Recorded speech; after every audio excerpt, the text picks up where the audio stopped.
growing calls for Canada to address a spike in hate-related crimes. They saved everybody. Like to put your life under, that moment is really.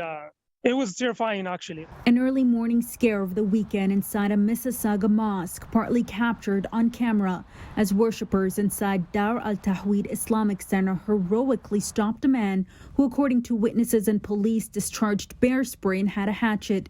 24-year-old Muhammad Moise Omar is facing several charges in what police believe to be a hate-motivated incident. At that moment when we cut the prayer and the people, they start running out, and because they start coughing, couldn't breathe, they managed to hold him and tie him. And while they were, the brothers, they were holding him down, he kept saying, like, I hate Muslims, I hate Muslims. Some mosque members reported minor injuries. This attack just days before the UN's International Day for the Elimination of Racial Discrimination and Anti-Racism rallies.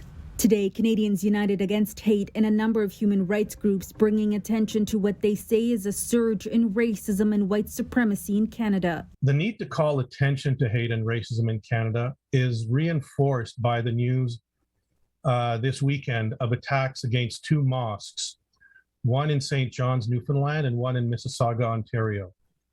And the release last week of a Statistics Canada report.